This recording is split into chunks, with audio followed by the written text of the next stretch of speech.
Well, hello there, Apple Bites. This is your Apple Bite, Will Torres, talking to you straight from Suffolk County Comic and Art Expo. See, I did it again. I got the whole thing out there. I didn't trip. I'm pretty happy with myself, as you can tell.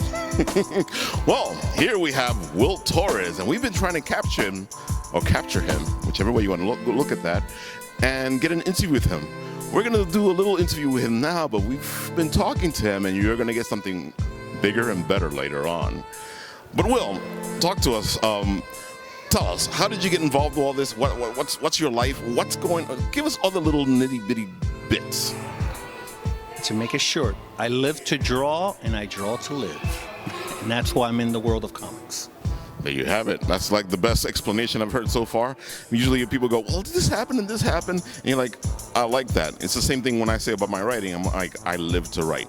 It is what I do. It's who I am. And I'm constantly always working on something. Well, that sounds great. Now, if you want to know how I got into this, watching Adam West's Batman TV show reruns in the 70s, and my mom would put me at the table, watch the television, no pause button. Remember, they didn't have pause. And that's where I started to draw, by looking at that TV show. From there, I just taught myself how to draw, and I mean, the rest is history. I'm a comic book artist now. This is what I love to do. Again, this is what brings my happiness, and through my art, I can deliver happiness to the comic fans, and that's what it's all about for me. That's what it is about. It's about the art. It's about going out there and enjoying what you're doing. Exactly. One other thing that I like to do also is to encourage the up-and-coming artists, the young generation, giving them input in how to become an artist, how to better their craft, how to put together a portfolio and show it to an editor at New York Comic Con or Emerald City Comic Con, San Diego Comic Con, because the next generation, that's going to be the new thing. Exactly. I feel exactly what you're saying. That's why I have my own show about writing called The Writ. And in there, I want people to take a journey and become better writers together, because, you know, sometimes it's hard, you know this, to get into the field, to get wrap around in your mind how you're supposed to do what you're supposed to do. Exactly. Well, we're all here like-minded people. That's what this is all about. All right. So now that we have a little bit of your background, tell our fans where they might know you from, what they're seeing you as, and where you're going with what you have. Well, of course, you know, I've created my own comic books, which I have a nice fan base that's following my creations. If they collect the official Walking Dead magazine, I'm a contributing artist on that magazine. I was the last guy to create a new superhero with Stan Lee 2 years before his passing. So that's, you know, that's my I don't want to say my ticket, but that's my creation that I want to really get out there into the masses. That makes a lot of sense. And then you have all these things that you're working on. Like, I know that you have certain #1 issues coming out and all this and that. Well, I have the Saint of the Assassins #1 coming out, Killborg #1 coming out, the Tweeting Trump #0. Look for that, because that's going to be the funniest comic book in the market this year.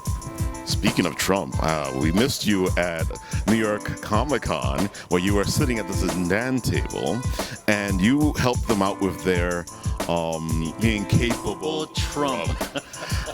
It was just amazing. You have to check. The incapable Trump. You have to check that out. How did you help them with that? Well, I did a couple of pinup illustrations for 2 of their books. At New York Comic Con, they were on their 3rd issue. I also helped out a little bit on that. They had a limited edition Incapable Trump poster that I'm one of the co-artists on, and that was a hilarious poster. You had different Trump versions from different artists, and it was just a beautiful, beautiful poster. It was fantastic to see. I was there at the table when you guys did the signing. It was good to see all 3 of you there doing your thing.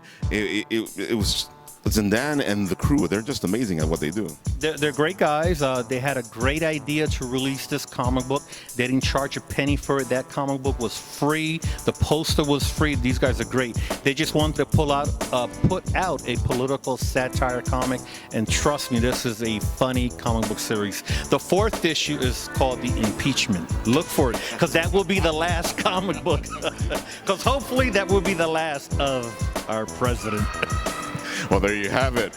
This is where you know Will from, and soon we'll be doing a special little sit-down with him, a special loose lobby, so look for that. And Will, do you have anything to say other than where they can find you and, you know, the usual stuff? You can find me at Art of Will Torres on Twitter, Instagram, and Facebook. And if you love comics, continue to love comics. There you go. That's the last word. Now, if you haven't done it, check it out. Check Will Torres. Check out Zindan. Check out the impeachable. Or is it peachable? The incapable Trump, and coming soon, the tweeting Trump #0. See, that's it. Say it by name. Cut.